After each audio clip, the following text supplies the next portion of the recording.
الضالين. بسم الله الرحمن الرحيم. قل هو الله أحد الله الصمد لم يلد ولم يولد ولم يكن له كفوا أحد. لا حول ولا قوة إلا بالله العلي العظيم. حسبنا الله نعم الوكيل نعم المولى ونعم النصير. بسم الله الرحمن الرحيم. الحمد لله رب العالمين بارئ الخلائق أجمعين وهو أرحم الراحمين في موضع العفو والرحمة وأشد المعاقبين في الشدة والنقمة.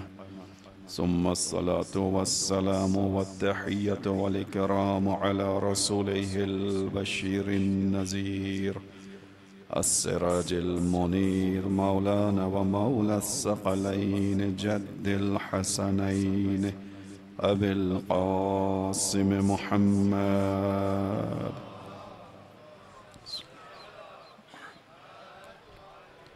وعلى أهل بيته الطيبين الطاهرين المعصومين المظلومين الذين أذهب الله عنهم الرجس وطهرهم تطهيرا.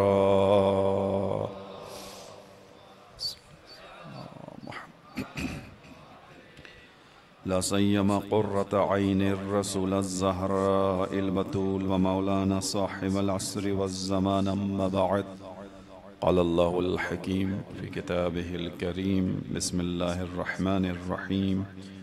إن الذين قالوا ربنا الله ثم استقاموا فلا خوف عليهم ولا هم يحزنون. درود بھیجئے محمد و آل محمد.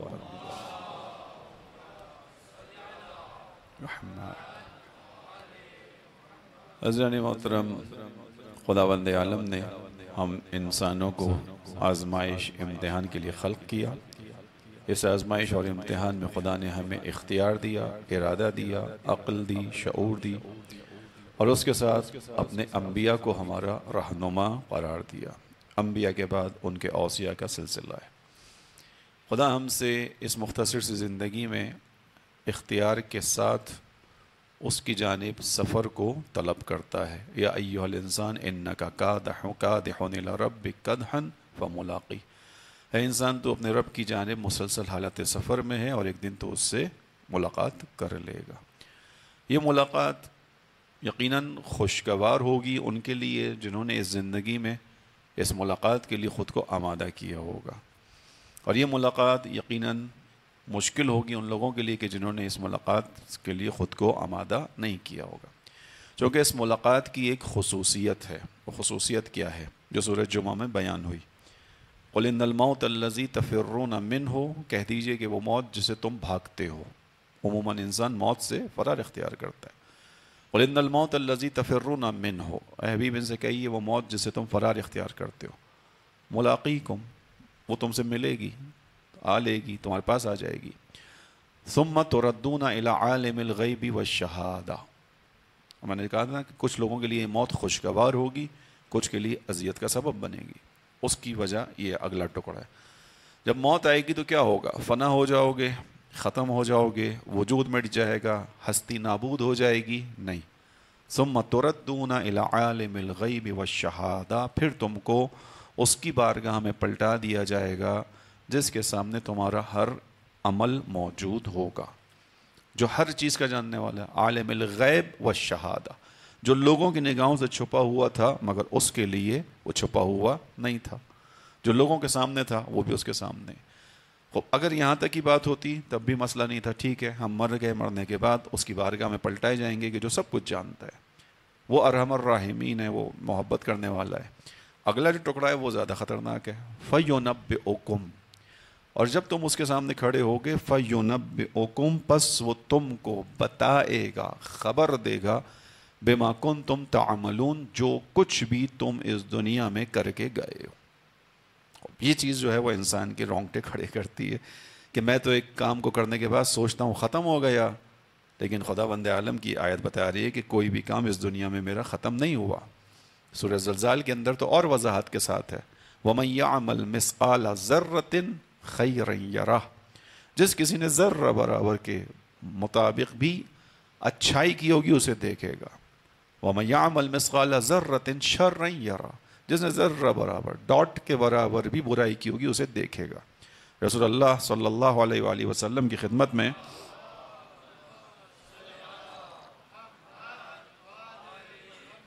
ایک صحرا نشین آیا، بادیہ نشین، اس کو عربی میں آرابی کہتے ہیں. صحراؤں میں رہنے والا، کیمپس میں رہنے والا، خانہ بدوش ہم جس کو کہتے ہیں، جو موسم کی مناسبت سے، پانی کے اعتبار سے اپنے سفر کو جاری رکھتے ہیں. یہ بادیہ نشین، یہ صحرائی انسان آیا، آنے کے بعد رسول اللہ کی خدمت میں پہنچا، کہا کہ مجھے پتہ چلا ہے کہ آپ اللہ کے نبی ہیں، ان کی جانب سے پیغام لائیں. رسول اللہ نے کہا میں اللہ کا نبی ہوں. گفتگو ہوئی، رسول اللہ نے اس کو کچھ آیات بتائیں، اس کو ان آیات کو سن کر مزہ آیا. اس نے کہا کہ میں آپ سے درخواست کرتا ہوں کہ مجھے آپ یہ آیات سکھائیے، قرآن کی ان آیات کا علم مجھے دیجیے، قرآن سکھائیے. رسول اللہ نے اپنے ایک صاحبی کے حوالے کیا، کہا کہ جاؤ اس کو قرآن کی تعلیم دو. صحابی نے رسول اللہ کا حکم مانا، لے کے چلے ایک جگہ بیٹھے، قرآن کی تعلیم دینے لگے. اب اس کا کہنا یہ تھا کہ مجھے قرآن کی تعلیم دیں، جو آیات آئی ہیں وہ ساری سکھائیں. تھوڑی دیر گزرنے کے بعد اس صحابی رسول واپس آ گئے، اور ان کے ساتھ وہ صحرائی انسان خانہ بدوش وہ واپس نہیں آیا، چلا گیا. رسول اللہ نے پوچھا کیا ہوا، وہ خانہ بدوش کہاں گیا، صحرائی انسان کہاں گیا؟ اس صحابی نے ظاہراً ہنستے ہوئے کہا کہ اللہ کا رسول چلا گیا. وہ صحرائی انسان تھا، خانہ بدوش تھا، آیا تو تھا کہ قرآن سیکھے گا، تعلیم قرآن لے گا، لیکن اس کا حوصلہ بہت ہی کم تھا، بہت ہی کم حوصلے والا انسان تھا، زیادہ سیکھ کر نہیں گیا. توجہ سے سنیے گا اس بات کو. رسول اللہ نے پوچھا تم نے اسے کیا سکھایا، جو تم نے اس کے ساتھ بیٹھ کر گفتگو کی، اس کو آیات سکھائیں تو کیا سکھایا؟ اس نے کہا میں نے اس کو سورہ زلزال سکھائی. اذا زلزلت الارض زلزالہا، جب قیامت آئے گی ایک دن ایسا آئے گا کہ یہ زمین بری طرح سے زلزلے کا شکار ہو جائے گی. واخرجت الارض اثقالہا، زمین اپنے تمام وزن کو باہر نکال دے گی. وقال الانسان ما لہا، اور انسان اس دن حیران ہو کر کہے گا زمین کو کیا ہو گیا، یہ بری طرح سے ہل رہی ہے، تمام اس کا وزن جو ہے وہ باہر جا رہا ہے. پوری اس نے کہا میں نے یہ سورہ زلزال سکھائی. اور جب میں اس آیت پر پہنچا جو میں نے آپ کے سامنے بھی پڑھی، وَمَن يَعْمَلْ مِثْقَالَ ذَرَّةٍ خَيْرًا يَرَهُ، جس نے ذرہ برابر بھی اچھائی کی ہوگی اسے دیکھے گا. یرا ہو یعنی دیکھے گا، خود انسان دیکھے گا، کسی اور کو نہیں دکھایا جا رہا، خود انسان کو دکھایا جائے گا. وَمَن يَعْمَلْ مِثْقَالَ ذَرَّةٍ شَرًّا يَرَهُ، اور جو انسان ذرہ برابر بھی برائی کرے گا اسے دیکھے گا. یعنی موجود، دیکھنے سے مراد یعنی موجود ہے، پھر اس کا مطلب ختم نہیں ہو رہی. تو یہ صحابی رسول کہنے لگا اللہ کے رسول جب میں اس آیت پر پہنچا تو اس بادیہ نشین نے، اس خانہ بدوش نے مجھ سے پوچھا یہ تم نے بھی آیت پڑھی ہے کہ جس نے ذرہ برابر اچھائی کی برائی کی وہ موجود رہے گی، دیکھے گا، یہ قرآن ہے؟ میں نے کہا قرآن ہے. کہا یہ تمہارے نبی پہ نازل ہوا ہے؟ کہا یہ نبی پہ نازل ہوا ہے. وہ صحابی، وہ صحرائی انسان، خانہ بدوش انسان اپنی جگہ سے اٹھا. میں نے کہا کہاں جا رہے ہو، تم تو قرآن سیکھنے آئے تھے، ابھی تو ہم نے شروع کیا ہے.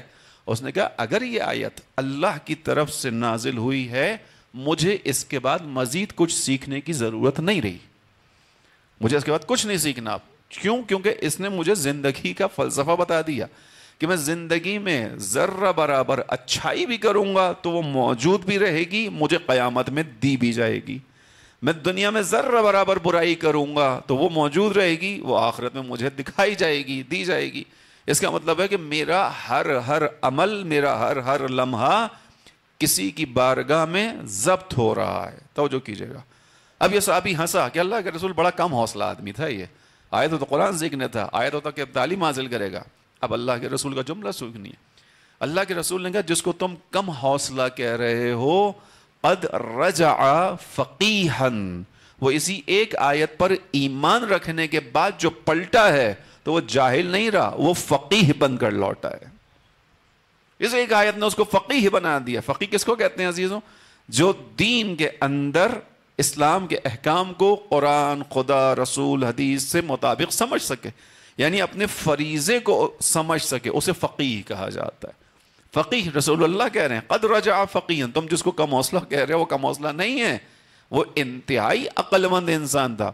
اس نے اس ایک آیت کو سمجھ لیا کہ جب کچھ ضائع نہیں ہوتا تو اب وہ محتاط رہے گا. برائی کرتے ہوئے اس کے ذہن میں ہمیشہ رہے گا کہ جو میں برائی کر رہا ہوں بے شک لوگوں کے سامنے آئے یا نہ آئے لیکن اس کا اثر باقی ہے, یہ برائی فقط موجود نہیں رہے, یہ مجھے دکھائی جائے گی. اسی طرح اچھائی کرتے وقت بھی اس کے ذہن میں ہی رہے گا.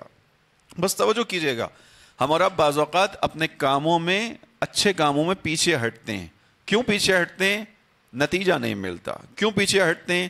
لوگ ہمارے کاموں کی قدر نہیں کرتے. کیوں پیچھے ہٹتے ہیں؟ لوگوں کو کام سمجھ نہیں آ رہا. یہ آیت ہمیں بتا رہی ہے کہ اگر تمہارا کام خدا کی خاطر ہے اور خیر ہے تو اس کو انجام دو. کوئی یہاں سمجھے نہ سمجھے, جو خالق ہے وہ دیکھ بھی رہا ہے, محفوظ بھی کر رہا ہے, اور قیامت کے دن تمہیں تمہارے اس نیک کام کو اضافہ کر کے پلٹا بھی دے گا. لہذا تم جو اپنے کام کو کر رہے ہو اس میں کسی کی پرواہ نہ کرو. اسی لیے ائمہ علیہ السلام کے کاموں کو بہت سے لوگ قبول نہیں کرتے تھے, لیکن ائمہ کیا لوگوں کی وجہ سے کام چھوڑ دیا کرتے تھے؟ نہیں.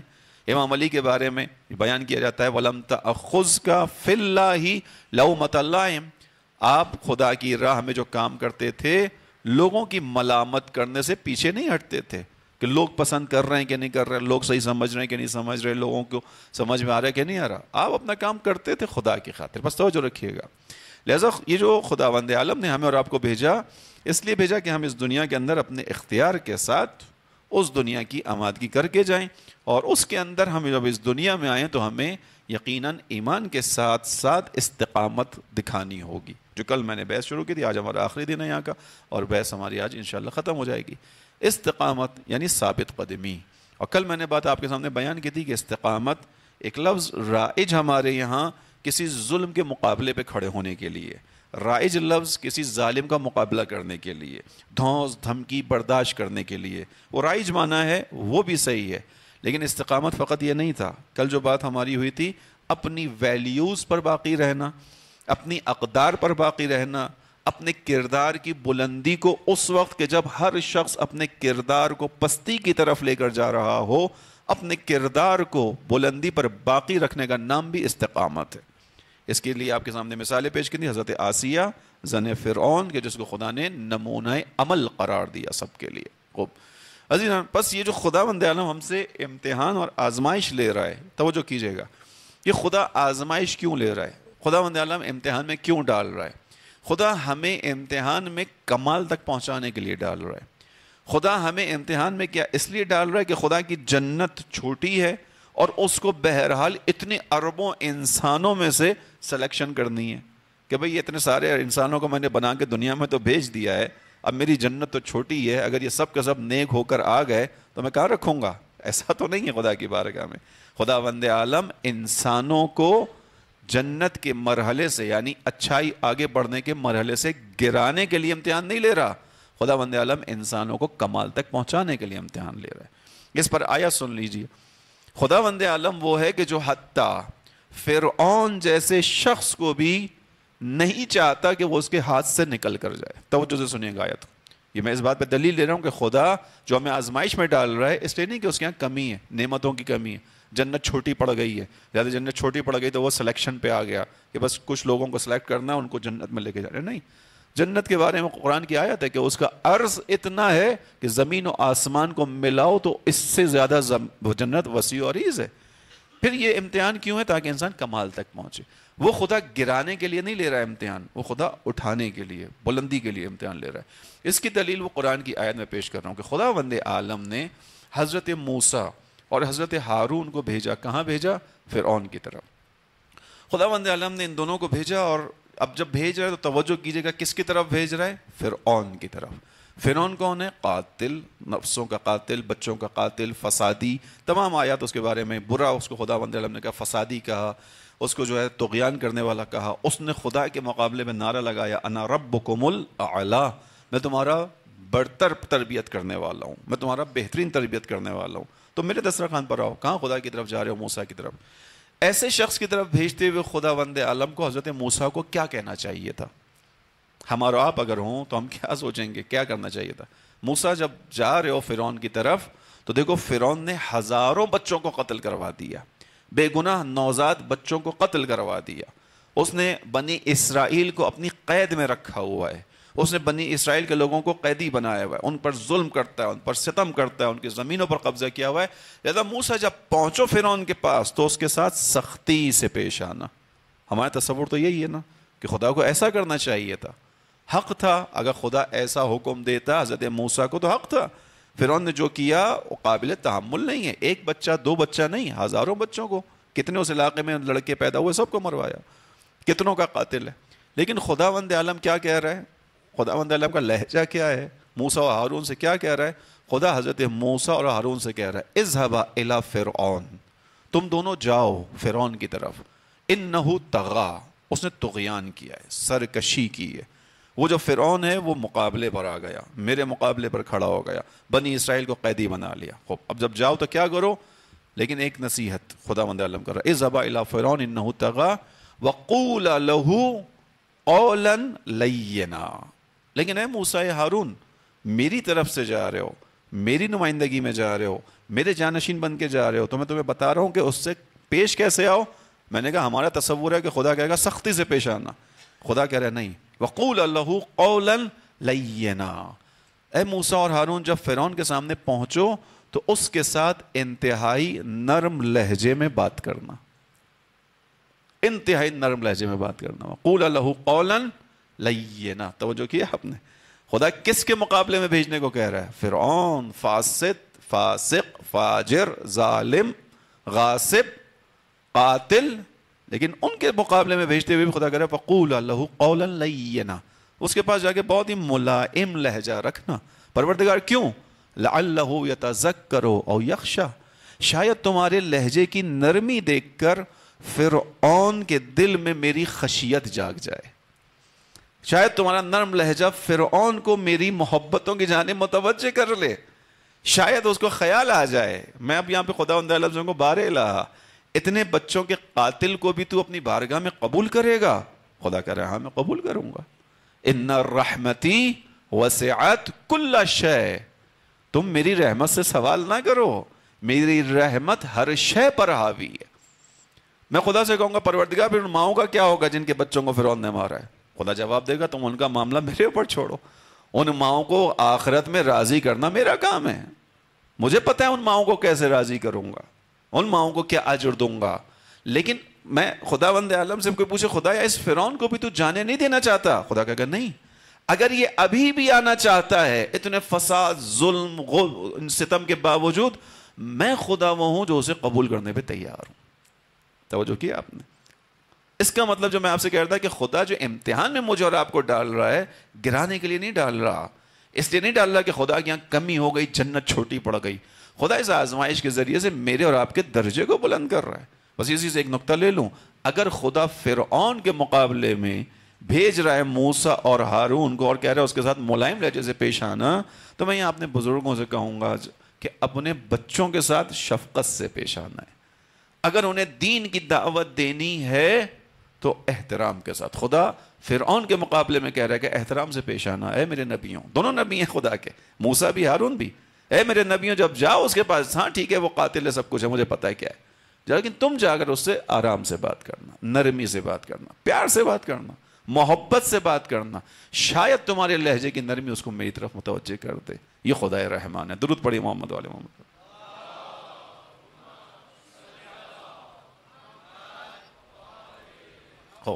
بس یہ طے ہو گیا کہ امتحان آزمائش ہے ہماری، لیکن اس آزمائش کا مقصد خدا کا یہ نہیں کہ اس کی جنت چھوٹی ہے تو وہ باہر نکال لے لوگوں کو، سلیکٹڈ لوگوں کو لے کے جائے گا. امتحان ہے، استقامت مانگی اس نے اس کے اندر. عزیزوں یہی جو امتحان ہمارا ہے اس کو بیان کیا بعض بزرگ علماء نے کہ اگر ہم اس زندگی کو امتحان سمجھیں کہ وہ ہے امتحان، خداوند عالم نے قرار ہی دیا امتحان. سورہ عنکبوت کی ابتدائی آیات کو پہلے آپ کے سامنے پڑھ چکا ہوں کہ احسب الناس ان یترکوا ان یقولوا آمنا وهم لا یفتنون. کیا لوگ یہ سمجھتے ہیں، گمان رکھتے ہیں کہ انہوں نے کہہ دیا کہ ہم مومن ہو گئے تو بس خدا کہے گا اچھا ٹھیک ہے تم مومن ہو گئے، ختم ہو گیا معاملہ؟ نہیں، تم نے کہا تم مومن ہو گئے ہو تو ہم تمہیں آزمائیں گے، تمہیں ہم امتحان میں ڈالیں گے، تمہیں مصیبت میں ڈالیں گے. اور سورہ بقرہ کے اندر وَلَنَبْلُوَنَّكُمْ بِشَيْءٍ مِّنَ الْخَوْفِ وَالْجُوعِ وَنَقْصٍ مِّنَ الْأَمْوَالِ وَالْأَنفُسِ وَالثَّمَرَاتِ. ہم تمہیں ضرور آزمائیں گے، مال کی کمی سے، اولاد کی کمی سے، ثمرات کی کمی سے، ان تمام چیزوں سے آزمائیں گے. وَبَشِّرِ الصَّابِرِينَ. بشارت دینا ان کو جو اس امتحان کے اندر ثابت قدم ہوں گے، صبر کے ساتھ کام لیں گے، خدا کی محبت پر یقین رکھیں گے، خدا کے اوپر یقین رکھتے ہوئے کہ خدا ہمیں جو آزما رہا ہے ہماری بلندی کے لیے آزما رہا ہے۔ خوب، لہٰذا یہ جو آزمائش ہے جس کے اندر میں اور آپ امتحان ہے، اگر ہم اس زندگی کو امتحان سمجھیں تو بعض بزرگوں کے مطابق ہماری زندگی آسان ہو جائے گی، پھر ہماری زندگی سے حسد، کینہ، بغض، یہ تمام کی تمام اخلاقی برائیاں دور ہو جائیں گی۔ اہل بیت کی زندگی ہمارے لیے نمونہ عمل ہے۔ اہل بیت کی زندگی میں دیکھیے، اہل بیت علیہ السلام کا عام مومنوں سے نہیں، دشمنوں کے ساتھ رویہ کیسا تھا۔ اہل بیت علیہ السلام اپنے دشمنوں کے ساتھ کیسے تھے؟ اگر میں زندگی کو امتحان سمجھوں گا کہ جو ہے چاہے سمجھوں یا نہ سمجھوں، یہ میری اپنی عقل مندی ہے کہ میں جب خدا نے کہا ہے امتحان ہے تو میں امتحان سمجھوں، میں نہ کہوں کہ نہیں امتحان نہیں ہے۔ خدا نے جس چیز کے لیے بھیجا ہے میں اس کو وہی سمجھوں، پھر میرا اختیار تو نہیں ہے۔ اچھا، یہ امتحان بھی وہ ہے کہ جس کے اندر کوئی اختیار نہیں ہے۔ شاید پہلے بھی میں نے یہاں مثال میں کہا ہو کہ جیسے ہم امتحان دیتے ہیں، امتحانی پرچہ ہوتا ہے، اس پرچے کے اندر کچھ سوالات ہوتے ہیں، کچھ میں لکھا ہوتا ہے لازمی اور کچھ میں لکھا ہوتا ہے اختیاری، کچھ آپشنل ہوتے ہیں اور کچھ کمپلسری ہوتے ہیں۔ کمپلسری کو کرنا ہی کرنا ہے، اس پورشن کو تو کرنا ہی ہے، اس کو چھوڑ ہی نہیں سکتے، آپشنل میں چھوڑ سکتے ہو۔ یہ زندگی کا امتحان جو میرا اور آپ کا ہے، یہ کمپلسری ہے یا آپشنل ہے؟ کمپلسری ہے، لازمی ہے، اختیار نہیں ہے۔ اب بس اس امتحان کو کیسے گزارنا ہے یہ دیکھنا ہے ہمیں، ٹھیک ہے؟ لہذا اگر اس دنیا کی زندگی کو امتحان سمجھ کر گزاریں گے، یہ ہمارے یہ بہت سے مسائل حل ہوں گے، کینہ، حسد اور عدم تحمل سب ختم ہو جائے گا۔ ائمہ کی زندگی دیکھیے، ائمہ کی زندگی میں آپ کو نظر آئے گا کہ وہ اپنوں کے ساتھ تو اپنوں کے ساتھ ہیں، لیکن دشمن کے ساتھ ان کا رویہ کیسا ہے؟ اگر میں زندگی کو امتحان سمجھوں گا، میرا رویہ معتدل ہو جائے گا سب کے ساتھ، میں اعتدال کی حالت میں آ جاؤں گا، پھر مجھ سے کسی کو کوئی نقصان نہیں پہنچے گا، پھر میری زبان کسی کو کبھی اذیت نہیں پہنچائے گی، پھر کسی کا کیا ہوا کام مجھے رنجیدہ بھی نہیں کرے گا۔ امتحان ہے، آزمائش ہے۔ اہل بیت کا رویہ اس کے بڑھ کر ہے، ان کا رویہ فقط معتدل نہیں بلکہ دشمنوں کے ساتھ حسن اخلاق والا رویہ ہے۔ اہل بیت علیہ السلام جو دشمنوں کے ساتھ اخلاق کے ساتھ پیش آ رہے ہیں، اس کے پیچھے بنیادی نقطہ یہ ہے کہ وہ زندگی کو امتحان سمجھتے ہیں۔ ایک اس کی مثال دے دوں میں، ساتھ میں امام موسیٰ کاظم علیہ السلام،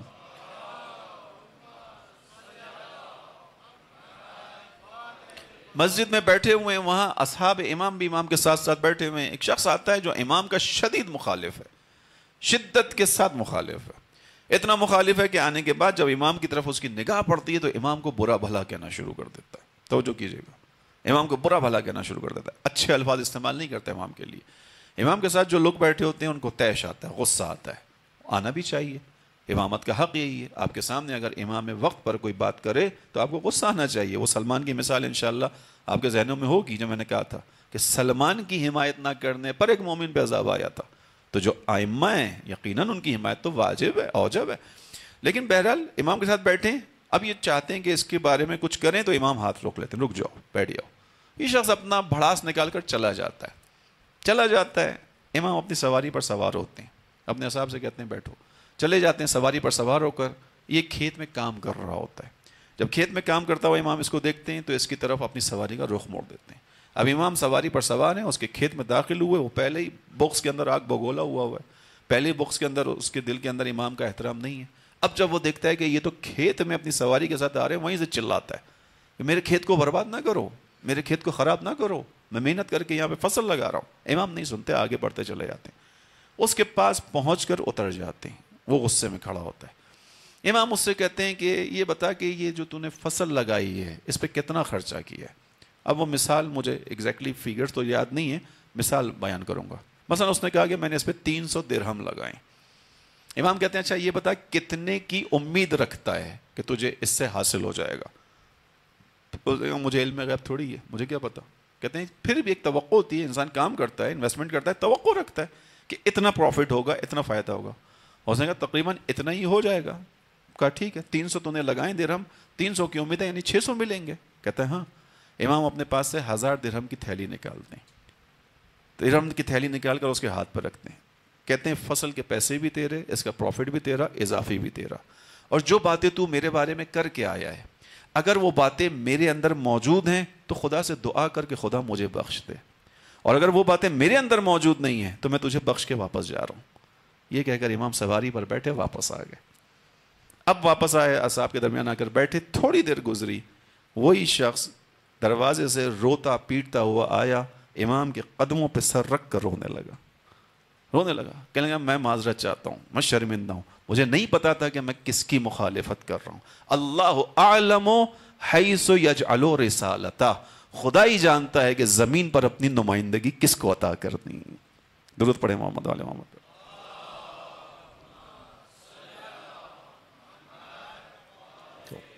امام دو عکس العمل رکھ سکتے تھے عزیزوں. ایک تو وہی جیسے ہی آیا بیٹھا, اصحاب موجود تھے, امام خود کچھ نہ کرتے, اصحاب کو چھوڑ دیتے, اصحاب اس کو مزہ چکھا دیتے. لیکن نتیجے میں کیا ہوتا, تھوڑی دیر کے لیے سوچنا ممکن ہے, اصحاب اس تیش میں آ کے اس کو مار دیتے, مر جاتا, ہلاکت کی موت مرتا. ٹھیک.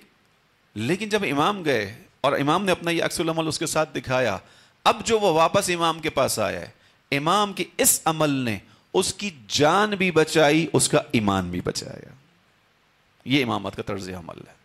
فقط جان نہیں بچائی, جان کے ساتھ ایمان بھی بچایا, اس کو صحیح راستے پر لے کر آ گئے. ائمہ کا یہ طریقہ کار کیوں ہے؟ زندگی امتحان ہے. ائمہ اس چیز پر یقین رکھتے ہیں, زندگی امتحان ہے, آزمائش ہے. اس آزمائش کو کیسے گزارنا ہے؟ حسن اخلاق کے ساتھ گزارنا ہے. ہاں, جہاں بدلہ لینا ہے, جہاں مقابلہ کرنا ہے, وہاں کرنا ہے. کسی کے ذہن میں یہ نہ رہے کہ میں یہ باتیں کر کے جا رہا ہوں کہ آپ نے کچھ بھی نہیں کرنا. استقامت پر میں نے کل بات کی کہ فضیلت کو باقی رکھنا استقامت ہے. نہیں, دشمن کے حملے کا جواب دینا بھی استقامت ہے. اگر خدا نہ خواستہ کوئی مجھ پر آپ پر حملہ آور ہو اور اس کے اندر میری ہلاکت یا شہادت کا خطرہ ہو یا گنجائش ہو, تو میں ہاتھ پہ ہاتھ رکھ کے نہیں بیٹھوں. شہادت کی سب سے زیادہ تمنا کرنے والا امام کون سا ہے؟ امام علی علیہ السلام. ہر جنگ میں اترتے ہیں, ہر میدان جنگ میں جاتے ہیں اور اس یقین امید کے ساتھ جاتے ہیں کہ میں اس میں شہید ہو جاؤں گا. اور جب جنگ تمام ہو جاتی ہے, رسول اللہ کے پاس واپس آتے ہیں, یا رسول اللہ یہ معرکہ بھی ختم ہو گیا, اصحاب شہید ہو گئے, علی کو شہادت نصیب نہیں ہوئی, علی شہید نہیں ہوئے. یعنی امام علی ہر جنگ میں جا رہے ہیں, شہادت کے لیے جا رہے ہیں. لیکن توجہ کیجئے گا کہ اب جو امام علی ہر جنگ میں جا رہے ہیں, شہادت کے لیے جا رہے ہیں, تو امام کو بغیر تلوار کے, بغیر زرہ کے, بغیر ڈھال کے جانا چاہیے. شہادت کے لیے جا رہا ہوں, سامنے تیر آئے گا, دشمن کا تیر لگے گا, اللہ کی راہ میں شہید ہو جاؤں گا, یہ نہیں ہے. جنگ میں جا رہے ہیں, شہادت کی نیت سے جا رہے ہیں, خدا کی راہ میں جان قربان کرنے کی نیت پکی ہے. لیکن جو جنگ کا طریقہ کار ہے وہ کیا ہے؟ تلوار بھی ہاتھ میں اٹھانی ہے, زرہ بھی پہننی ہے, ڈھال بھی لے کے جانی ہے, اس کے بعد لڑتے ہوئے شہید ہونا ہے, تو وہ شہادت ہے. توجہ کیجئے گا, استقامت ہر معنی کے اندر ہے. فضیلت کو باقی رکھنا, اپنی ویلیوز کو قائم رہنا, اور ساتھ ساتھ دشمن کے مقابلے میں مقابلہ بھی کرنا ہے. تھوڑا سا عزیزوں یہاں پہ مجھے آج آخری دن بیان کر دوں, تھوڑا سا مجھے یہاں پہ سیکیورٹی کے مسائل کے اندر وہ لگتا ہے کہ ہم لوگ ابھی بھی بہت زیادہ ان معاملات میں سیریس نہیں ہے. شاید جس طرح کے سیکیورٹی ہونی چاہیے آپ کے علاقوں کی وہ نہیں ہے. شاید ہم دشمن کے بارے میں یہ سوچتے ہیں کہ اس کے دل میں وقت گزرنے کے ساتھ رحم آ جاتا ہے. ایسا نہیں ہے. ہمارا دشمن وہ ہے کہ جس کی نسل میں وہی خون ہے کہ جو 6 مہینے کے بچے کو بھی باپ کے ہاتھوں پہ نہیں چھوڑتا. یاد رکھیے گا, ہم تھوڑا سا کوتاہی کا شکار ہو رہے ہیں. ہم اپنے لوگوں کو چھوڑ رہے ہیں, کوئی خدا نہ خواستہ آئے اور کچھ کر کے چلا جائے, بعد میں جتنے انتظامات کر لیں کوئی فائدہ نہیں ہے. خدا نہ خواستہ اس سے پہلے کچھ ہو جائے تو پھر یہ نقصان ہے. اس کو آپ تمام مومنین کو یقیناً سوچنا ہے, اور سوچیں انشاءاللہ, اس پر عمل بھی کریں. درود پڑھیں محمد والے محمد پر.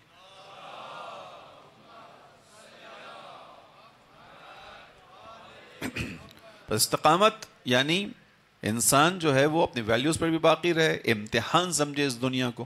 نتیجے میں انسان کی زندگی معتدل ہوتی ہے. اہل بیت علیہ السلام کا راستہ میں نے بیان کیا کہ وہ دشمن کے ساتھ اچھے ہیں. امام علی کا واقعہ آپ نے سب نے سنا ہوا ہے, بچوں نے سنا ہوا ہے. امام علی کے سر پہ ضربت لگی, سر پہ ضربت لگنے کے بعد ان کے قاتل کو سامنے جب لا کے کھڑا کیا گیا تو وہ قاتل کیا ہو رہا تھا؟ کپ کپا رہا تھا, اس کی ٹانگیں لرز رہی تھیں, خوف میں مبتلا ہو گیا تھا. امام علی کے لیے اس وقت جام لے کر آیا گیا, شربت لایا گیا. امام علی کا عکس العمل کیا تھا؟ میں اور آپ ہوتے کیا کرتے؟ اس قاتل کو بنوا دیتے, اور نہ معلوم کتنی اس کی پٹائی لگ چکی ہوتی. امام علی نے کیا کہا تھا لوگوں سے؟ ابھی رک جاؤ, اسے ٹھیک ہے پکڑ لو, اس نے اقدام قتل کیا ہے, لیکن اگر میں اس کی ضرب سے شہید ہو جاؤں تو بیٹا حسن ایک ضرب اس نے ماری ہے، تمہارے پاس ایک ضرب کا حق ہے، اس ایک ضرب میں مر جائے، نہیں مرے تو دوسری ضرب نہیں مار سکتے ہو. یہ عدل ہے امام علی کا، ایک ضرب کا حق ہے تمہارے پاس، اور اگر میں بچ جاؤں گا تو میں جانتا ہوں میں نے کیا کرنا ہے اس کے ساتھ. ٹھیک ہے. لیکن جب وہ قاتل آ کے سامنے کھڑا ہوا تو امام علی نے اپنے لیے آیا وہ شربت کیا کیا، اس کے سامنے پیش کر دیا. ایسا ہے.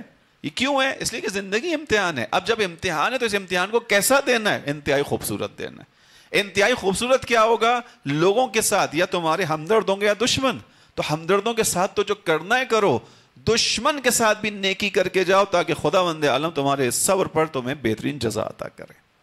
یہ امام علی کا پیغام ہے. خوب اس کے بارے میں ایک شاعر نے خوبصورت شعر کہا تھا، یا علی آپ کے کرم کی دھوم، بھیجا شربت برائے قاتل شوم، اس عنایت سے ہو گیا معلوم، دوستان را کجا کنی محروم، تو کہ بے دشمنان نظرداری. جو دشمن کو نہیں چھوڑ رہا وہ اپنے ماننے والوں کو کیسے چھوڑے گا؟ بس عزیزوں، یہ امتحان ہمارا اور آپ کا استقامت ہے اس کے اندر، اور اسی کے اندر انسان نے استقامت کے ساتھ انشاءاللہ آگے بڑھنا ہے. ہم اور آپ آ جائیے تیزی کے ساتھ جو وقت بچا. یہ امتحان زندگی کا انفرادی بھی ہے، اجتماعی بھی ہے. ہم سب اپنی اپنی زندگی میں ایک امتحان دے رہے ہیں جو انفرادی ہے ہمارا، اور ایک ہم سب کا اجتماعی امتحان ہے. ائمہ علیہ السلام کے ساتھ جو مشکل پیش آئی، ان کے زمانے کی امتیں اس اجتماعی امتحان میں ناکام رہیں کہ جو ان اماموں کے نسبت امتوں کا تھا. امام بھی امتحان دیتا ہے، لیکن امام کی نسبت امتوں کا بھی امتحان ہوتا ہے. آخری بحث اس لیے اس کو آپ کے سامنے کر رہا ہوں. ہم سے پہلے کی جو امتیں ہیں ان کا امتحان ہوا. پہلا امتحان کب شروع ہوا؟ رسول اللہ کی شہادت کے بعد. اب وہ جو مدعی ہیں کہ ہم علی کے چاہنے والے ہیں، علی علیہ السلام کے ماننے والے ہیں، علی علیہ السلام کو فالو کرنے والے ہیں، ان کا امتحان شروع ہوا. ان کا امتحان شروع ہو گیا کہ اب دیکھو علی کو اگر کنارے پر کیا جا رہا ہے تو تمہارا عکس العمل کیا ہے. اب اگر علی سے ظاہری حق کو چھینا جا رہا ہے تو تمہارا عکس العمل کیا ہے. اب تمہیں کیا کرنا ہے؟ تمہیں اللہ کا رسول سب بتا کر، فقط بتا کر، دکھا کر گیا ہے، فقط دکھا کر، منوا کر گیا ہے. غدیر خم کے میدان میں کیا کیا رسول اللہ نے؟ تاریخ رسول اللہ میں، سیرت رسول میں اتنا طولانی خطبہ کوئی بھی نہیں ہے جتنا طولانی خطبہ غدیر کے دن ہے. واحد خطبہ جو رسول اللہ کی سیرت میں طولانی وہ غدیر کا ہے. اس سے بڑا خطبہ کبھی نہیں دیا رسول اللہ نے. چھوٹی چھوٹی باتیں کرتے تھے، لوگوں کے لیے زحمت کا سبب نہیں بنتے تھے. غدیر میں لوگوں کو کھڑا کیا. کس طرح سے کھڑا کیا؟ دھوپ ہے، گرمی ہے، شدت ہے، وہاں پہ کھڑا کیا سب لوگوں کو. انتظار کروایا، جو پیچھے رہ گئے جلدی آئیں، آگے والوں کو واپس بلا لیا. یا رسول اللہ کیا ماجرا ہے؟ ممبر سجاؤ. ایسی کھڑے کھڑے بات نہیں کروں گا. ممبر سجایا گیا، ممبر سجا کر خطبہ دیا. خطبے کے اندر پھر جا کر پوچھا، الست اولی بکم من انفسکم، اے لوگوں کیا میں تمہارے نفسوں پر تم سے زیادہ سزاوار نہیں ہوں؟ کیا میں تمہارے نفسوں کا اختیار تم سے زیادہ نہیں رکھتا؟ توجہ کیجئے گا. لوگوں نے کہا بلا اے اللہ کے رسول، ایسا ہی ہے. ہماری جانوں پر، اس جان پر حق آپ کا ہم سے زیادہ ہے. یعنی اس کو میں سمجھانے کے لیے بچے کو بیان کر دوں کہ میں اگر خود اپنی جان لینا چاہوں نہیں لے سکتا، خودکشی ہے. لیکن اللہ کے رسول آپ کہیں گے جاؤ فلاں جگہ جا کر اپنے آپ کو پہاڑ سے نیچے گرا دو. آپ حکم خدا بیان کر رہے ہیں، میرے پر واجب ہے آپ کی بات ماننا. آپ کے کہنے پہ جان دینا واجب ہے. آپ کا حق میری جان پر زیادہ ہے. جب رسول اللہ نے اقرار لیا پھر کیا کہا؟ من کنت مولا ہو فہذا علی مولا، جس کا میں مولا ہوں اس کا یہ علی بھی مولا ہے. معاملہ عزیزوں یہاں ختم نہیں ہوا. رسول اللہ نے پڑاؤ ڈالا. لوگوں کو کہا پڑاؤ ڈالو، قیام کرو، اسٹے کریں گے یہاں. پڑاؤ ڈالا گیا. لوگوں نے کہا رکو، رک گئے. رسول اللہ نے بیعت لی وہاں کھڑے ہو کر. جتنے بھی اس میدان میں لوگ موجود تھے ہر شخص فردن فردن ایک ایک کر کے آیا ہے. اللہ کے رسول نے بیعت لی. حد تو یہ ہے کہ خواتین سے بیعت لی گئی ہے. کیسے لی گئی بیعت؟ خواتین کے لیے ایک بڑے ظرف میں پانی ڈالا گیا، ایک بڑے برتن کے اندر پانی ڈالا گیا.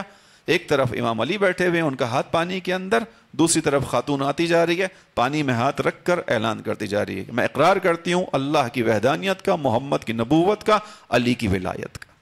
جو آ رہا ہے وہ اقرار کر کے جا رہا ہے. یہ اہتمام میں نے اس لیے کہا، فقط پہچانوایا نہیں، اقرار کروایا، منوایا. لیکن اس کے بعد پھر کیا ہوا؟ یہ سارا مجمع ادھر رسول اللہ کی رحلت ہوئی، ادھر اس کے بعد امام علی علیہ السلام کو ظاہری طور پر ان کے حق سے محروم کیا گیا. امام کا امتحان بھی شروع ہو چکا ہے، صبر کا امتحان.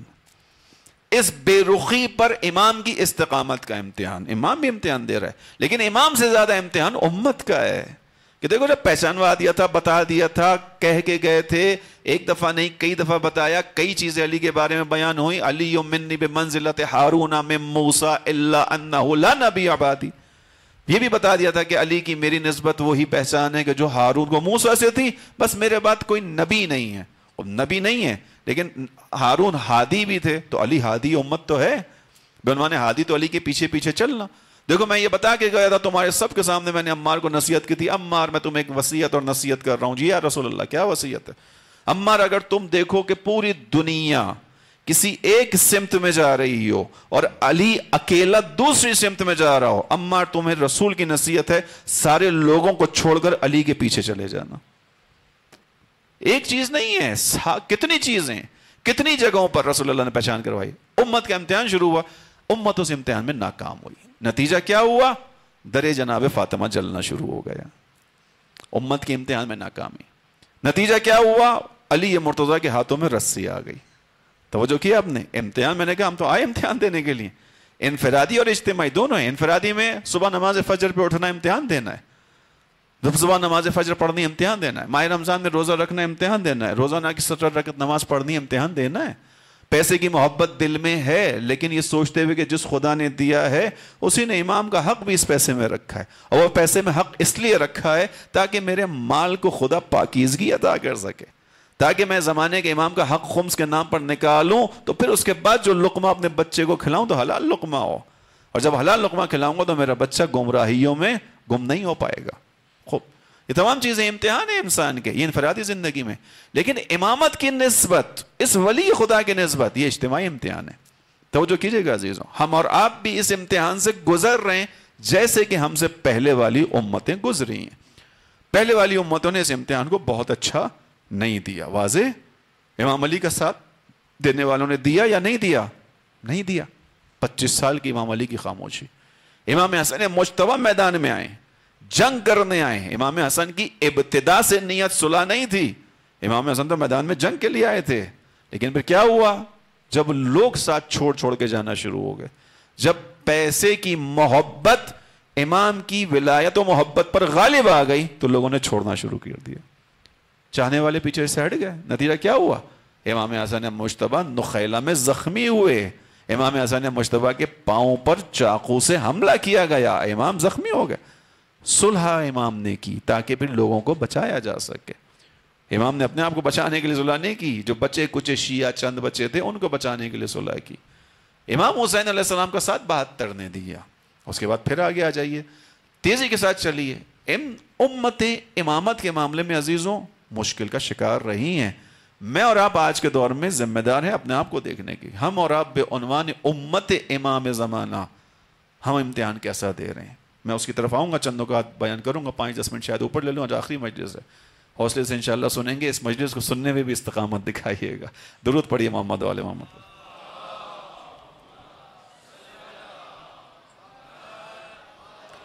ظاہر ہے ان مجالس کا عزیزوں ہدف سیکھنا ہے, ان مجالس کا ہدف اپنے لیے پیغام لینا ہے.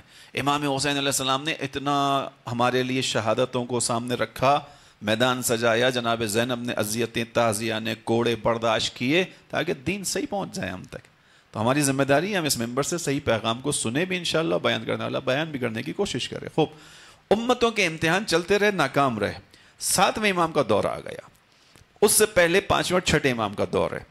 5ویں اور 6ٹھے امام کے دور میں ان 2 اماموں کو تھوڑا سا موقع ملا امت کو بنانے کا. وہ کیسے ملا؟ بنو امیہ بنو عباس کی جنگ شروع ہو گئی. اس جنگ کے اندر بنو عباس نے نعرہ لگایا اماموں کا کہ حق اہل بیت کا ہے, اگر ہمارے پاس حکومت آ گئی تو ہم اہل بیت کو ان کا حق دے دیں گے. یہ نعرہ لگایا. اس نعرے میں جاذبیت تھی. کیوں جاذبیت تھی؟ پیچھے واقع کربلا گزر چکا تھا. پیچھے واقع کربلا گزرنے کے بعد وہ اتنا سنگین واقعہ تھا کہ لوگوں کے ذہن کے اندر نقش ہو چکا تھا. لوگوں کو ایک گلٹی موجود تھی, لوگوں کے دل میں ایک احساس تھا کہ ہم سے غلطی ہوئی ہے پیچھے والوں سے, لہذا اب ایک امید تھی کہ ہم اب کام کریں گے. خلاصہ عزیزوں, 5ویں امام کے دور سے تھوڑا سا آسانی ملنا شروع ہوئی. امام نے کیا کیا؟ امام کو معلوم ہے یہ آزادی ہمیشہ کی نہیں ہے, مختصر وقت کی ہے. لہذا امام نے بجائے اس کے کہ مسلحانہ جہاد کرتے, مسلحانہ لشکر بناتے, امام نے فکری بنیادوں کو استوار کرنے کا کام کیا، کیونکہ اگر فکر درست ہو جائے گی تو پھر انسان خود بخود اپنے وظیفے کو پہچان لے گا. زبردستی تلوار لے کر آئیں گے تو نتیجہ نہیں نکلے گا، انسان بھاگ جائے گا میدان سے. لہذا امام نے فکری درستگی کی طرف کام کیا. وہ چیزیں، وہ باتیں کہ جو رسول اللہ کے نام سے نقل کرنے پر پابندی تھی، رسول اللہ کے نام سے لوگوں کو سکھانا شروع کیا. کئی عرصے کے بعد رسول اللہ نے لوگوں نے امام صادق کی زبانی سنا، قال رسول اللہ نے فرمایا. پابندیاں تھیں ان چیزوں پہ. ان دو اماموں نے امت سازی کی. نتیجہ یہ نکلا کہ ان دو اماموں کی محنت کے بعد جب بنو عباس کی حکومت قائم ہو گئی اور 7ویں امام کا دور آ گیا، میں بہت تیزی سے لایا ہوں آپ کو اس طرف، 7ویں امام کا دور آ گیا تو امت اب اس قابل ہو چکی تھی کہ اپنی انفرادی ذمہ داری کو پہچان چکی تھی. میں نے عرض کیا تھا کہ انفرادی ذمہ داری ایک اجتماعی ہے. انفرادی ذمہ داری یعنی امامت پر اعتماد، اعتقاد، ایمان، اور اپنے مال میں سے امام کی راہ میں خرچ کرنا. اس کی دلیل یہ ہے کہ وہ دور امام کا دور ہارون الرشید کا دور ہے. ہارون الرشید کے یہاں فقیروں کو جو تھیلی دی جاتی ہے، فقیر آتے ہیں اس کے پاس بیت المال سے لینے کے لیے آتے ہیں، ہارون الرشید فقیروں کو جو تھیلی دے رہا ہے اس کے اندر 30 درہم ہوتے تھے. کتنے؟ 30 درہم یا 30 اشرفیاں کہہ لیں سونے کی. اسی زمانے میں امام کے پاس کوئی عہدہ نہیں ہے، امام کوئی تجارت نہیں کر رہے، لیکن امام کے پاس مال کی اتنی فراوانی ہونا شروع ہو گئی کہ اب جب کوئی فقیر امام کے دروازے پر جاتا ہے تو حاکم وقت سے تو 30 اشرفیاں لے کر آ رہا ہے، امام کے پاس جو تھیلی ہے اس تھیلی میں جو کم ترین تعداد تھی وہ 100 اشرفیوں کی ہوتی تھی. یعنی جو امام موسیٰ کاظم کے پاس آ رہا ہے اپنی حاجت روائی کے لیے، امام 100 اشرفیاں دے رہے ہیں، حاکم وقت 30 اشرفیاں دے رہا ہے. سمجھے گا اس بحث کو؟ اس کا مطلب اب یہ پیسہ کہاں سے آ رہا ہے امام کے پاس؟ میں نے عرض کیا تجارت تو نہیں کر رہے امام، کسی عہدے پر تو نہیں ہے امام. یہ شیعت کی وہ انفرادی ذمہ داری کو قبول کرنے کی نتیجے میں ہوا کہ اس کو سمجھ آ گیا امامت کا ساتھ دینا، امامت کو ماننا، امامت کے پیچھے چلنا ہے. اس انداز میں چلنا شروع ہو گیا. اپنا خمس دینا شروع کیا، مالی مدد کی. سمجھ گئے کہ ہم ان کی مدد کریں گے تو ان کے ذریعے سے ہماری شیعہ لوگوں کی مدد ہوگی. امام کے پاس اتنا مال ہے، لیکن وہی امام کہ جو حاکم وقت کے مقابلے میں وہ 30 اشرفیاں دے رہا ہے، یہ 100 دے رہے ہیں، اتنا ڈیفرنس ہے. وہی امام 14 سال قید خانے میں قید بھی رہا. انفرادی ترقی کی شیعت نے، اجتماعی ترقی نہیں کر پائے. انفرادی امتحان میں کامیاب ہوئے، مالی مدد کی، اجتماعی امتحان میں ناکام رہے. کیوں ناکام رہے؟ اگر اجتماعی امتحان میں کامیاب ہوتے تو مجال تھی کسی کی کہ 14 سال اس امام کو قید میں رکھ سکتا ہوتا. سب سے زیادہ طولانی قید ائمہ علیہم السلام میں کس کی ہے؟ امام موسیٰ کاظم کی. حقیقت ہے، تاریخ ہے. یہ سوچنے کے پیغامات ہیں عزیزوں، تاریخ کی تحلیل کی ضرورت ہے. ہوا کیا؟ ائمہ کے ساتھ جو اجتماعی امتحان تھا، امت انفرادی اس میں آگے بڑھ گئی، اجتماعی طور پر آپس میں متحد ہو کر امام کا ساتھ نہیں دے پائی. نتیجے میں یہ امام 14 سال قید رہا. اس کے بعد 8ویں امام کو اب یہاں سے جلاوطنی کا سلسلہ شروع ہو گیا. 8ویں امام کو وزیر بنانے کے بہانے بلایا، مگر اس نے اپنے محل میں رکھا، جاسوسی کرتا رہا امام کی. 9ویں امام کے گھر میں اپنی بیٹی دے دی مامون نے جاسوس کے طور پر، نگاہوں کے سامنے رکھ رہا ہے. آپ کے سامنے باقی اماموں کی ہسٹری. یہ امت انفرادی امتحان دے گئی، اجتماعی میں ناکام ہوئی. توجہ کیجئے گا، اجتماعی میں ناکام. اس کی جو چند ائمہ ہیں ان کی ہسٹری بتا رہی ہے ہمیں، ان کے ساتھ جو ظلم و ستم ہوا. 9ویں امام کے ساتھ ظلم و ستم، 10ویں امام کے ساتھ ظلم و ستم، 11ویں امام کو تو عسکر میں ڈال دیا. عسکر فوجی علاقہ، چھاؤنی، جہاں کوئی سول آدمی ہوتا ہی نہیں ہے، جہاں کوئی عام آدمی ہوتا ہی نہیں ہے. یہ سب کیوں ہو رہا ہے؟ شیعہ ختم ہو گئے تھے دنیا سے؟ نہیں، شیعہ تھے، انفرادی طور پر سمجھ گئے تھے امامت کی اہمیت کو، انفرادی طور پر امامت کا ساتھ دے رہے تھے، پیسہ دے رہے تھے، لیکن پیسہ دے رہے تھے، اپنی نفسوں اور جانوں کو اماموں سے دریغ کر رہے تھے. جب یہ حالت ہو تو پھر خدا نے آخری حجت کو اوپر اٹھانا ہی ہے. پھر خدا نے آخری حجت کو محفوظ رکھنے کے لیے، بچانے کے لیے پردہ غیبت میں لے کے ہی جانا ہے. کیونکہ خدا اور اس کی اولیاء کے پاس پیسوں کی کمی نہیں ہے. ان کو کس چیز کی ضرورت ہے؟ انسانوں کی ضرورت ہے. اور انسانوں کی کیفیت یہ کہ پیسہ دینے پہ تیار ہے امامت کے نام پہ، اپنے آپ کو پیش کرنے پہ تیار نہیں ہے. لہذا خدا پردہ غیبت میں لے گیا. میں اور آپ اس اجتماعی امتحان کے بارے میں سوچیں ابھی جو دوران غیبت کبریٰ ہے. اس اجتماعی امتحان میں کامیابی کا رستہ کیا ہے جو خود امام عصر نے بتایا. اگر ہمارے شیعہ کہ خدا ان کو اپنی اطاعت کی توفیق عطا فرمائے، امام کے جملے، اگر ہمارے شیعہ لو اشیاءنا وفقہم اللہ علی طاعتہ، اگر ہمارے شیعہ کہ خدا انہیں اطاعت خدا کی توفیق دے، اگر اجتماعی قلوب رکھتے، اپنے دلوں کو ایک دوسرے سے جوڑ کر رکھتے، تو ہمارے دیدار سے محروم نہ ہوتے. کس کے الفاظ ہیں؟ امام زمانہ کے. خود امام نے بتا دیا کہ ہم سے دوری کی وجہ کیا ہے؟ دشمن کی کثرت نہیں، دشمن تو ہمیشہ کثیر رہے.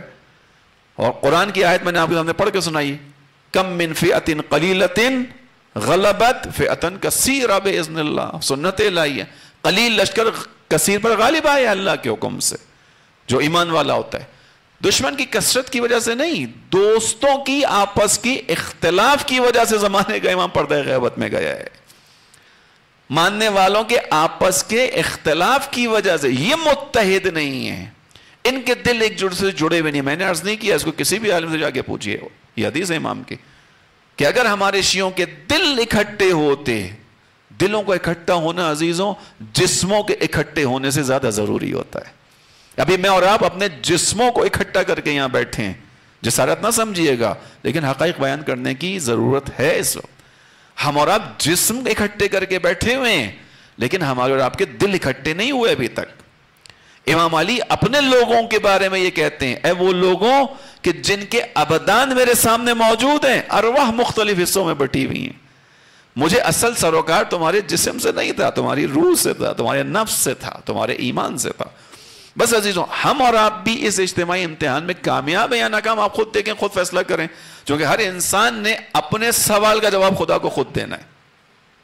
مجھ سے میری انفرادی امتحانات سوالات کا بھی پوچھا جائے گا، اجتماعی کا بھی پوچھا جائے گا، کہ جب تمہارا امام پردہ غیبت میں تھا اور تمہیں پتا تھا کہ پردہ غیبت میں جانے کی وجہ آپس کے اختلافات تھے، اور اگر تمہارا امام کہہ کے گیا تھا کہ دل مل جائیں، اکٹھے ہو جائیں، ایک پلیٹ فارم پر آ جائیں تو ظہور نزدیک آ جائے گا، تو تم نے اس ظہور کو نزدیک کرنے کے لیے کیا کیا؟ تم نے اپنے اختلاف کو ختم کرنے کے لیے کیا کیا؟ تم نے بے عنوان ایک خطیب ذاکر اس پیغام کو دینے میں کوتاہی کیوں کی؟ کیوں نہیں لوگوں کو امام زمانہ کی یہ بات بتائی؟ کیوں نہیں امام زمانہ کے اس درد کی طرف لے کر آئے؟ توجہ کیجئے گا، مشہور جملہ امام علی کا ہم سب کی زبانوں پر رہتا ہے. وہ کیا جملہ ہے؟ مولا علی نے اپنے زمانے میں اشارہ کرتے ہوئے کہا تھا. کیا کہا تھا مولا علی نے؟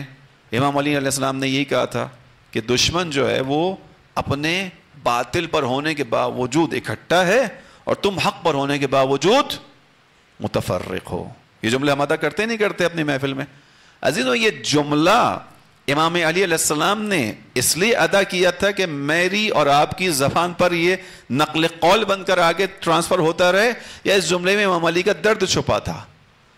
درد تھا امام علی کا کہ باطل ہے، وہ اپنے امام باطل پر اکٹھا کھڑا ہے، تم اپنے امام حق پر متفق نہیں ہو.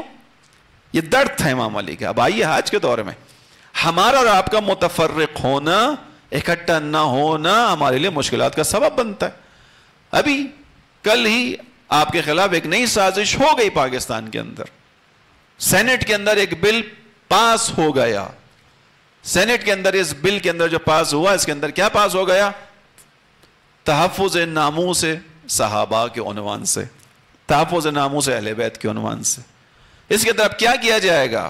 اس بل کو پاس کروانے کے بعد ایسے بہت سے تاریخ کے کردار کہ جو کسی کردار کے حامل نہیں تھے، ان کو صحابہ کی فہرست میں شامل کر کے آپ کو سزائیں دلوائی جائیں گی. یہ بل آپ کے خلاف پاس ہو چکا ہے. توجہ کیجئے گا، دشمن اپنے باطل پر ہونے کے باوجود اکٹھا ہے. وہاں ان کی جماعتوں کے اندر اختلافات نہیں ہیں شدید ہیں، لیکن وہ ایک چیز کے اوپر متفق ہیں. وہ کیا؟ جہاں کہیں اہل بیت کی دشمنی ہے یا شیعوں کا معاملہ ہے، اس پر وہ متحد ہیں. نتیجے میں ہمارے آپ کے ساتھ جو کچھ ہو رہا ہے وہ اس وجہ سے ہو رہا ہے عزیزوں. یہ جو میں آپ کے سامنے بیان کر رہا ہوں، یہ سیاست بیان کر رہا ہوں، سیاست نہیں ہے، یہ دین ہے. امام علی کا درد یہی تھا کہ وہ باطل پر ہونے کے باوجود اکٹھے ہیں، تم حق پر ہونے کے باوجود اکٹھے نہیں ہو. نتیجہ کیا ہوتا ہے؟ اب امام علی کے دردوں کو سن لیں تھوڑا تحمل کے ساتھ، استقامت دکھائیے اس مجلس کو سننے میں. میں امام علی کے بارے میں کہتا ہوں، امام علی پہ رونے کے لیے ضربت کا تذکرہ ضروری نہیں ہے. امام علی کے نہج البلاغہ میں ان جملوں کو پڑھ لیں جو امام علی علیہ السلام نے اپنے لوگوں کے لیے بیان کی ہیں، جو ساتھ کھڑے ہوئے بظاہر ساتھ تھے، جن کے بدن ساتھ تھے، روحیں ساتھ نہیں تھیں. امام علی ان سے کہتے ہیں کہ تمہیں کیا ہو گیا ہے؟ میں تم سے کہتا ہوں آگے بڑھو، تم کہتے ہو ابھی سردی ہے. وہ وقت گزرتا ہے، پھر کہتے ہو اب گرمی ہے. وہ وقت گزرتا ہے، کہتے ہو ابھی بچے چھوٹے ہیں. دشمن یہ بات نہیں کر رہا، اس کو کال آتی ہے، وہ اکٹھا ہو جاتا ہے. پھر امام علی کے اب جملے سنیے، درد بھرے جملے. امام علی کہتے ہیں، کیا کہتے ہیں؟ فرماتے ہیں نہج البلاغہ کے اندر کہ تم لوگوں کی نافرمانی کی وجہ سے نوبت یہ آ گئی ہے کہ مجھ کو تانا دیا جاتا ہے کہ علی شجاع ہے، لیکن علی کو زندگی گزارنے کا ڈھنگ نہیں آتا. کس کے لیے جملہ ہے؟ امام کائنات کے لیے، مولا کائنات کے لیے، جو انسانیت کو سکھانے کے لیے آیا ہے. دشمن یہ تانا دے رہا ہے کہ علی شجاع ہیں، علی کو جنگ کے اصولوں کا نہیں پتا. تانا دینے والے کون؟ کہ جن کی اجداد کی گردنوں کو علی نے اڑایا ہے، اسلام قائم کیا ہے، وہ آج آ کر اسلام کے اندر داخل ہو کر علی علیہ السلام کو تانا دے رہے ہیں کہ علی شجاع ہیں. جنگ کے اصول نہیں پتا علی کو. کیوں؟ اس لیے کہ علی کا لشکر آگے نہیں بڑھ رہا. جب علی کا لشکر آگے نہیں بڑھ رہا، اس کا مطلب ہے علی کو جنگ کی حکمت عملی کا پتہ ہی نہیں ہے. ہم جانتے ہیں جنگ کیا ہوتی ہے. توجہ کیا ہم نے؟ یہ درد بڑے جملے ہیں. اسی لیے وہ آپ نے پڑھا تاریخ کے اندر کہ امام علی جاتے تھے صحراؤں کے اندر، اپنا درد دل صحرا میں کیا کرتے تھے. کوفے کے نخلستانوں پہ اگنے والے درخت علی مرتضیٰ کے درد کے گواہ ہیں. ایسا ہی ہے عزیزان ایمان. امام علی نے کہا کہ وہ متحد ہیں باطل پر ہونے کے باوجود، تو متفرق و حق پر ہونے کے باوجود. تو یہ جملہ فقط جملہ نہیں تھا، خبریہ نہیں تھا کہ بس ٹھیک ہے ہاں میں نے ایک بات کر دی. درد تھا. آج بھی وہی چیز ہے، آج بھی وہی چیز ہے. البتہ میں ایک فرق بتاؤں گا ابھی، تو تھوڑا سا میں نے آپ کو شاید مایوس کیا ہے، لیکن میں ایک امید کی طرف بھی لے کے جاؤں گا. ابھی شیعہ اجتماعی اعتبار سے مشکل کا شکار رہے ہیں. آپ اپنے کوئٹہ کے اندر خود دیکھنے کے پابند ہیں. آپ خود دیکھیں، اس کوئٹہ کے اندر آپ نے شاید پاکستان میں سب سے زیادہ قربانیاں دی ہیں، بلکہ یقیناً ایسا ہی ہے. سب سے زیادہ قربانیاں اس شہر کی ہوں گی، مختلف شہروں میں مختلف قربانیاں. لیکن انصاف سے اپنے آپ کو بتائیے کہ واقعی کیا اس شہر کوئٹہ میں جیسا منسجم یہاں کے مومنین کو اتنی قربانیوں کے بعد ہو جانا چاہیے تھا، وہ وحدت و انسجام یہاں پایا جاتا ہے؟ میں آپ ہی کے درمیان میں ہوں، مجھے اجنبی مت سمجھیے گا. میں نے پہلے اور دوسرے دن کی مجلس میں پڑھا تھا کہ ہم سب کا بلڈ گروپ ایک ہے. وہ کیا ہے؟ حسینی ہے.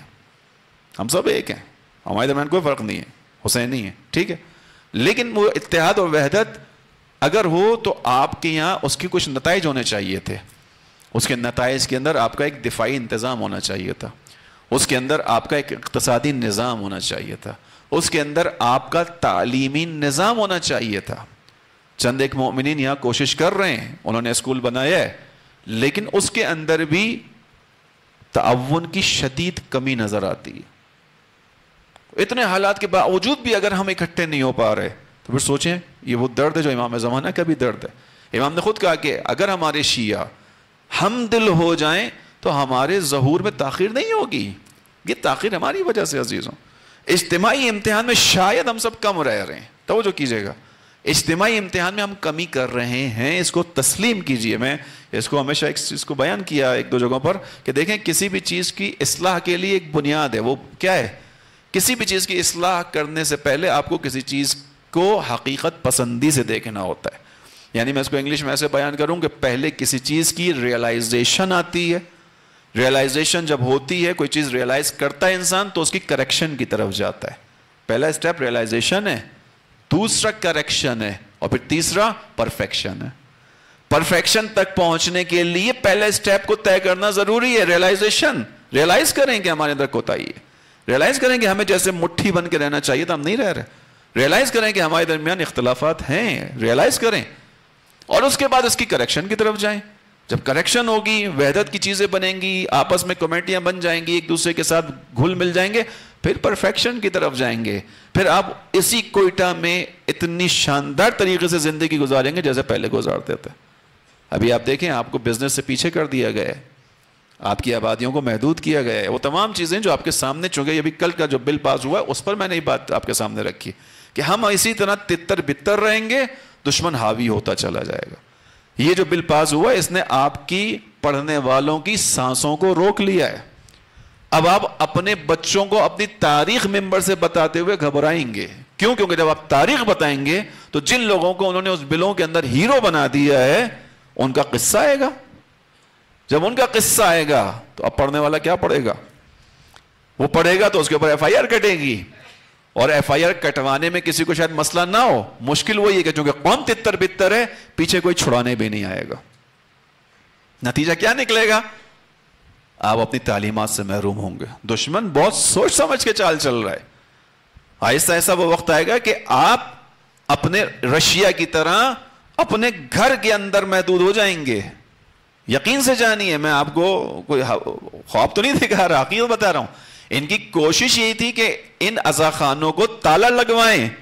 اس عزاخانے کو تالا لگوانے کے لیے انہوں نے بم مارے ہیں، ان عزاخانوں کو تالا لگوانے کے لیے گولیاں چلائی ہیں، ان عزاخانوں کو تالا لگوانے کے لیے اس عزاخانوں کے متولیوں کو ٹارگٹ کلنگ کیا کہ ڈر جائے قوم۔ نہیں ڈری، دوسرا راستہ اختیار کیا، دوسرا راستہ اختیار کیا۔ یہ راستہ کامیابی کی طرف لے کے جائے گا ان کو۔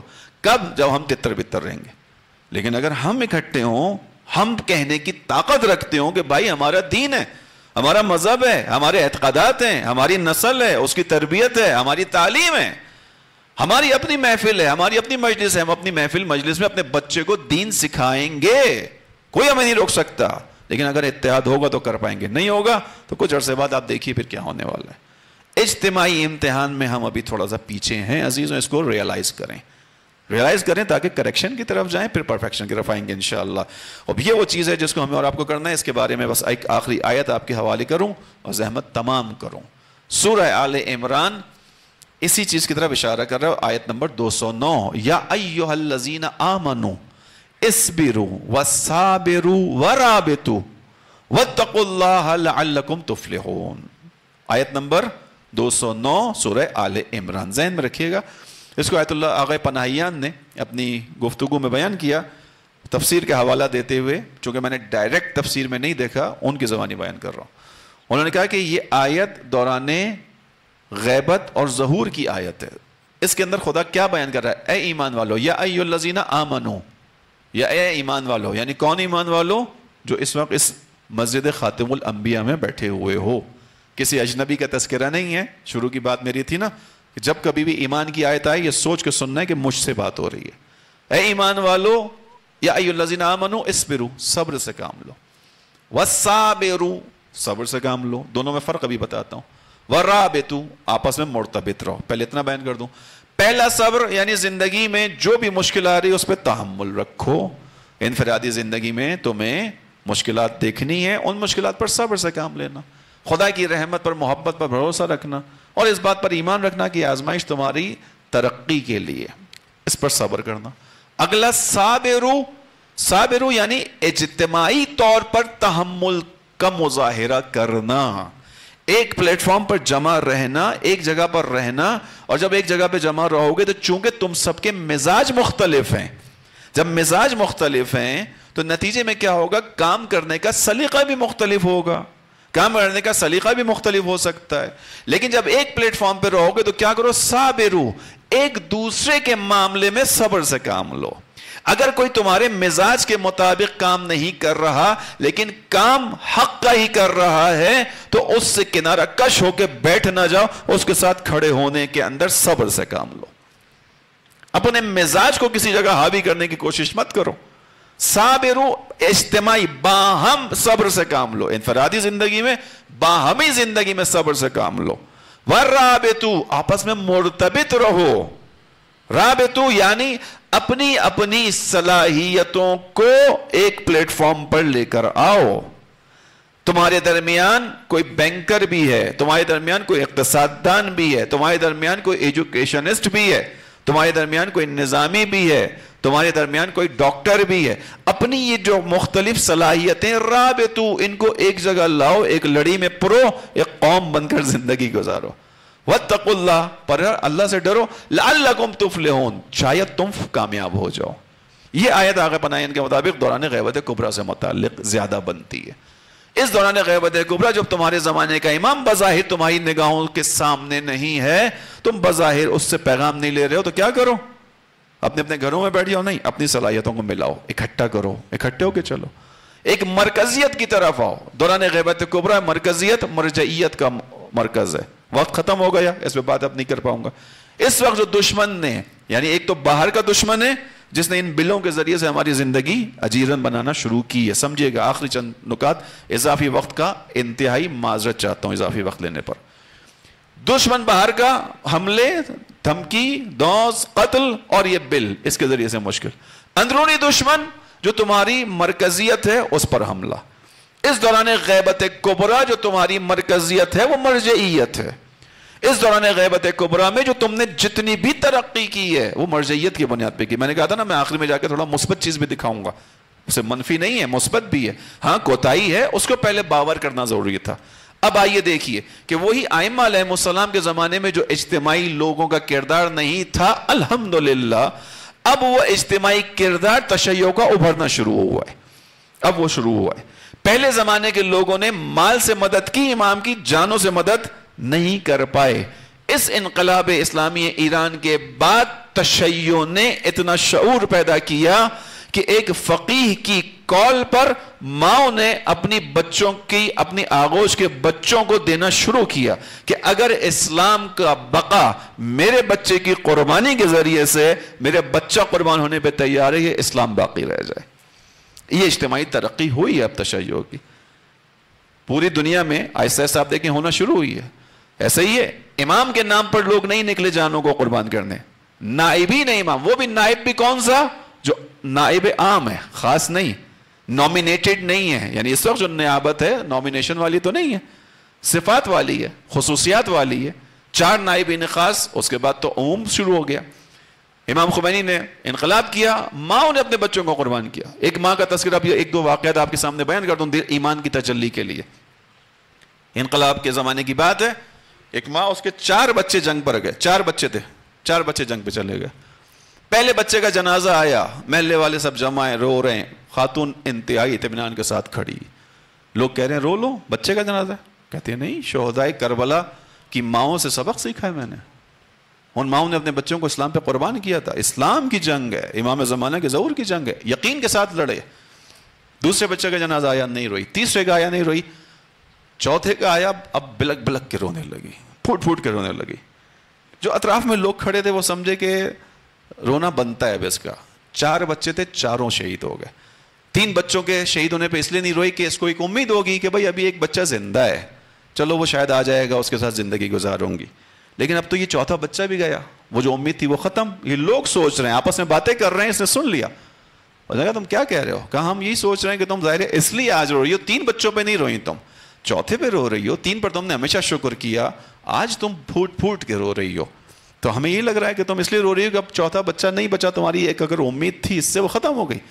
کہنے لگے نہیں، تم لوگوں نے سمجھا نہیں، میں اس بات پہ رو رہی ہوں کہ اب میرا دامن خالی ہو گیا، میں اسلام کے لیے کیا پیش کروں، اب میرے پاس اسلام پہ قربان کرنے کے لیے کچھ بچا نہیں ہے، اب میں کیا پیش کروں؟ کاش کہ میری اور اولاد ہوتی تو میں اس کو اسلام کی راہ میں قربان کرتی۔ یہ جذبہ ہے۔ اس اجتماع نے پھر کیا کیا؟ اس انقلاب کو شکل دی۔ اس کے بعد یہ اجتماع آگے بڑھا۔ عزیزوں، وہ جو امامت کا ساتھ شیعت نہیں دے پا رہی تھی، الحمدللہ اب رشد کرتی ہوئی وہاں تک پہنچی کہ فقہا کے کہنے پر لوگ اپنے بچوں کو قربان کرنے کے لیے آمادہ ہو گئے۔ سب سے محسوس مثال ابھی داعش کی اور مدافعان حرم کی مثال ہے۔ عجیب عنوان ہے ان لوگوں کا، مدافع حرم، مدافع حرم۔ کاش ان میں سے کچھ لوگ اس وقت ہوتے جب جناب زینب کربلا سے کوفہ کا سفر پیدل طے کر رہی تھی۔ عجیب عنوان لیا ان نوجوانوں نے، 18-19 سال کے نوجوان، جو جوان بیٹھے ان کے لیے بیان کر رہا ہوں۔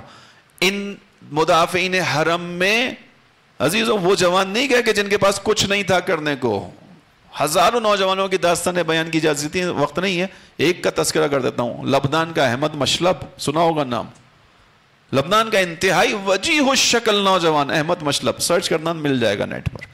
انتہائی خوبصورت نوجوان، مالی اعتبار سے اتنا مضبوط، یعنی اس کا باپ، اس کا بزنس کہ بی ایم ڈبلو جو گاڑی ہوتی ہے وہ جب بھی نیا ماڈل آتا تھا تو دنیا میں جن چند لوگوں کے پاس بی ایم ڈبلو کا ماڈل آتے ہی جاتا تھا ان میں سے ایک اس کا خاندان تھا.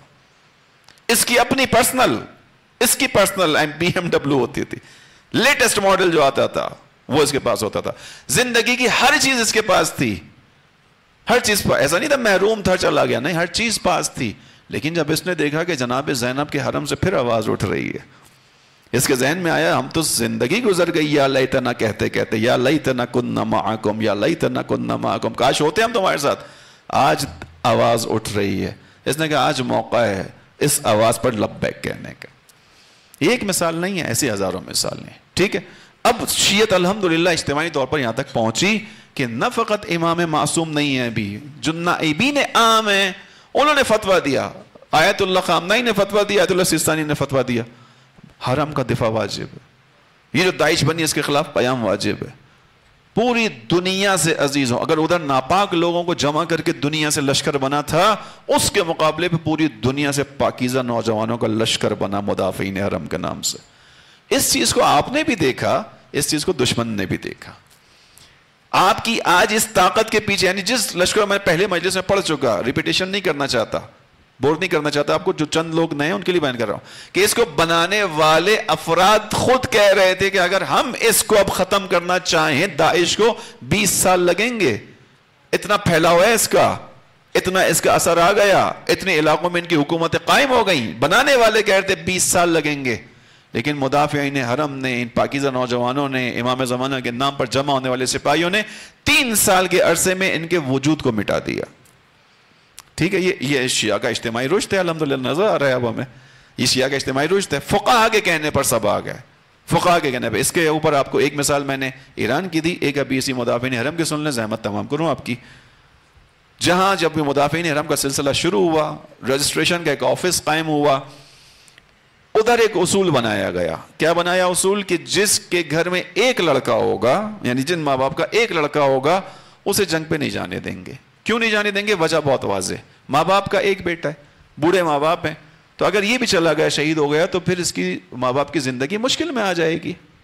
لہٰذا ایک اصول بنا کہ جن بوڑھے ماں باپ کا ایک بچہ ہوگا اسے جنگ پہ نہیں جانے دیں گے.